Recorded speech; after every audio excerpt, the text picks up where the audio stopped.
Let's talk about what happens when someone goes missing out in the wilderness. The clock, it starts ticking immediately. Every single search and rescue mission is a frantic race against time, playing out in some of the toughest environments you can imagine. For years, this race was run by heroes on foot or from the loud, rattling cockpit of a helicopter. But today, technology is completely rewriting the rulebook, giving rescuers this incredible new partner in the sky. We're going to dive into how these amazing machines are becoming the new searchers. Yeah, this quote, it just cuts right to the heart of it, doesn't it? Doesn't matter if it's an avalanche, a lost hiker, or a city flattened by an earthquake, the mission is always defined by this incredible urgency. That window you have for a successful rescue, it is brutally short. And that is the fundamental problem that every piece of new tech in this field is desperately trying to solve. So here's how we're going to break it all down. First, we're going to look at why it's often called the impossible search. The old school methods. Then we'll see how a new eye in the sky came along and changed everything. After that, we'll open up the high-tech toolkit to see the gear that gives these drones their superpowers. And finally, we'll look beyond the horizon to see what's coming next in the world of autonomous rescue. Okay, so to really appreciate just how big of a deal drones are, we first have to understand what search and rescue teams have been up against for decades. We're talking about a world of just massive physical and logistical challenges, where the odds can feel completely stacked against you right from the start. So you've got this classic dilemma, right? On one side, you have ground teams. They're super thorough, but man, are they slow. It's exhausting, physically grueling work. And they're often putting themselves in serious danger, navigating sketchy terrain in the pitch black. Then, on the other side, you have manned aircraft, like helicopters. Sure, they're fast, they can cover a ton of ground, but they are totally at the mercy of the weather. They can't fly too low in mountains, and they're often grounded at night, which is exactly when a lot of these searches are at their most critical. And then there's the money. We're talking about something like 3,000 euros or thousands of dollars for every single hour a rescue helicopter is in the air. Think about that. For so many of the volunteer and cash-strapped SAR teams out there, that cost is just a huge barrier. It dictates how long they can even try to keep an eye in the sky. This phrase just nails it. The work is dangerous, putting rescuers at risk of everything from rock falls to sheer exhaustion. It's dirty. Slogging through swamps, climbing through rubble. And it's drudgerous. Just imagine tediously scanning miles and miles of empty landscape for hours on end. This is the tough reality that drones are helping to change. So, facing all these limitations, a new solution started to bubble up. A tool that was cheaper, way faster to get in the air, and could go into places where it was just too risky to send a person. This new eye in the sky was, of course, the drone. The advantages were, well, they were huge right away. You can have a drone out of a box and in the air in a matter of minutes, not hours. The cost to run one? It's a tiny fraction of a helicopter's. We're talking rechargeable batteries versus jet fuel. They stream a live video feed right back to the incident commander, which means real-time info to make smarter decisions. And maybe the most important thing, they make the whole operation safer, scouting out hazardous areas first so that human rescuers don't walk into a dangerous situation blind. And look, this isn't some futuristic theory.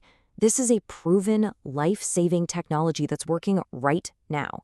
To date, we know of more than 1,000 people, 1,000, around the globe whose rescue was made possible because a drone was on the scene.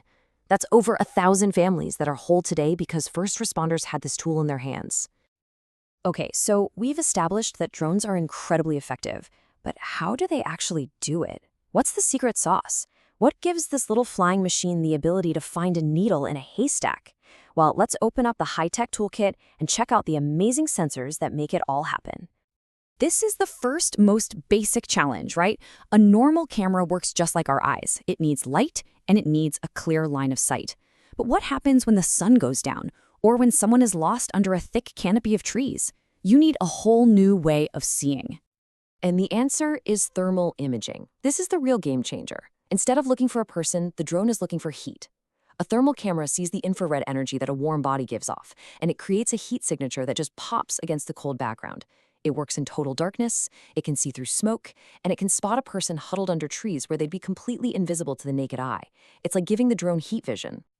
That is a fantastic question, and it's a huge problem for the operators staring at these screens. A deer, a coyote, even a sun-baked rock can give off a heat signature. So how do you tell the difference quickly and accurately when you're scanning miles of terrain and you're getting tired? And that is where the brains of the operation come in, artificial intelligence.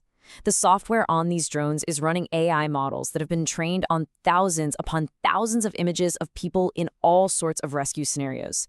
The AI literally learns to recognize the specific shape and posture of a human being, even if they're lying down, injured, or partially hidden. It's basically a super smart filter that automatically flags, hey, that looks like a person, and ignores the animals. This slashes false positives and makes the whole search so much faster. Okay, now for the absolute nightmare scenario. An avalanche victim buried deep under the snow. A person trapped inside a collapsed building. In these situations, thermal cameras and regular cameras, they're useless. The person is totally invisible. So, how on earth do you find someone you can't see? You find their phone. It's absolutely brilliant. A drone can carry a device called an IMSI catcher. What it does is it pretends to be a cell tower. It sends out this powerful signal that basically forces any nearby phones to try and connect to it. And when the victim's phone responds, even if it has 0 bars, no service at all, the IMSI catcher grabs its unique ID and pinpoints its exact location, often down to just a few feet. It turns a silent phone into a powerful rescue beacon. Now, it's not a one-size-fits-all situation. Different missions need different drones. So on one hand, you have a nimble search drone. It's light, it's fast, and it's packed with high-tech sensors, thermal cameras, powerful zoom lenses. Its entire job is to find someone. But on the other hand, you have a delivery drone, which is a total workhorse. This thing can haul 30 kilograms, that's about 66 pounds, of supplies. We're talking medical kits, food, water, radios, and it even has a winch so it can lower that gear down to people it can't land next to.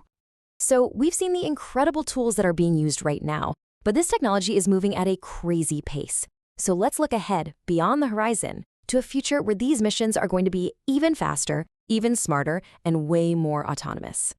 A huge piece of this future is something called BVLOS. That stands for Beyond Visual Line of Sight. See, for a long time, the rules said drone pilots had to physically see their drone at all times, but those rules are changing. And this is a huge deal. It means a drone can launch from a central station and fly for miles to a search area without a human pilot having to follow it. This is what makes concepts like drone as a first responder possible, where a drone can launch off a fire station roof the second a 911 call comes in and be on scene in minutes. And what's better than one drone? A whole team of them. Drone swarm technology is not science fiction anymore. We're talking about multiple drones that communicate with each other, working together like a single intelligent unit.